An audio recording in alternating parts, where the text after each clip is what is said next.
I'm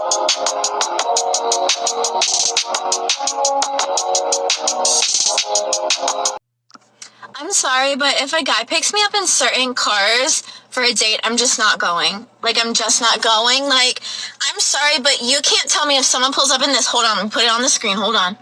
This Prius, no, I'd rather not go on the date. I'm sorry. I know the type of person you are. I can tell by the car you drive what kind of person you're gonna be. Wait, I'll show you another. And this is for the boys, too. If y'all drive these cars, you need to reevaluate yourself because, anyways, let me show you another car. The only person that should drive this is my 90-year-old grandpa. That's the only person. Okay, hold on, one more. I've got one more.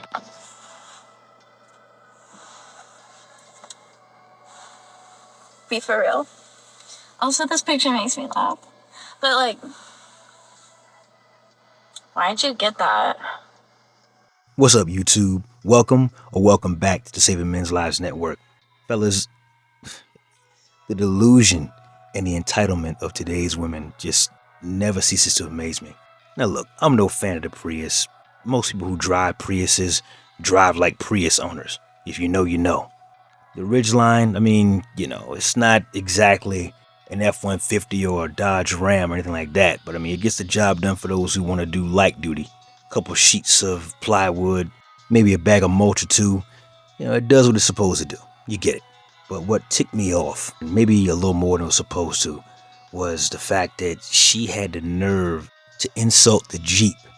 Now, as a veteran and a man who knows his history, that really pissed me off because I know the story behind this vehicle.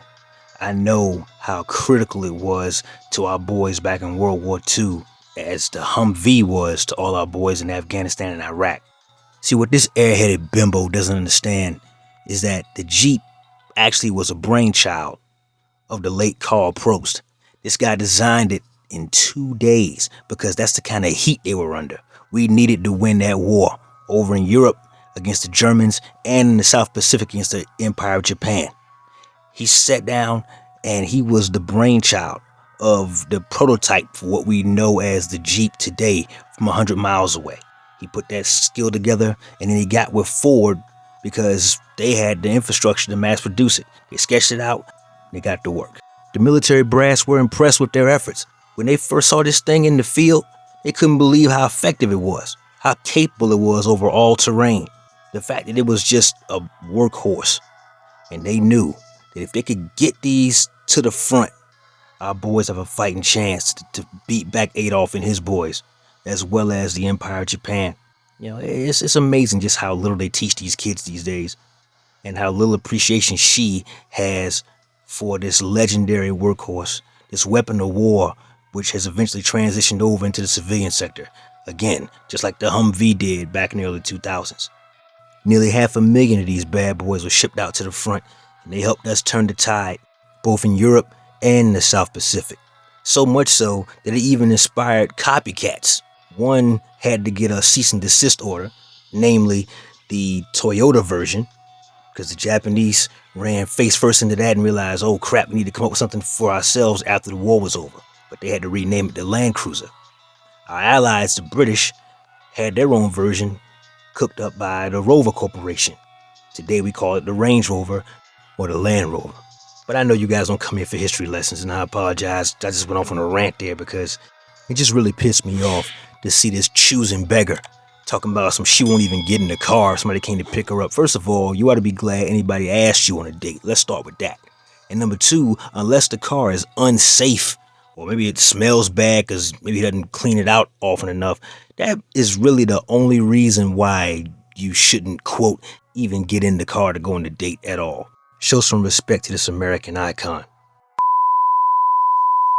Men, when you see a beautiful woman that's out of your league and you feel scared? That feeling in your chest, it's called common sense. What the hell is even that? Yo, do this chick know how mirrors work? Did y'all hear what she just... Play it again. Men, when you see a beautiful woman that's out of your league and you feel scared? That feeling in your chest, it's called common sense. There you go with that bullshit. Shout out to Coach Greg Adams. He coined the term 49ers for chicks like this. Fours who think they nines.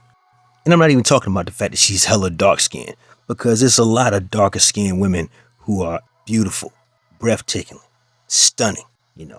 Some of them even have modeling contracts. But this is the face she walks out the house with every day. On purpose.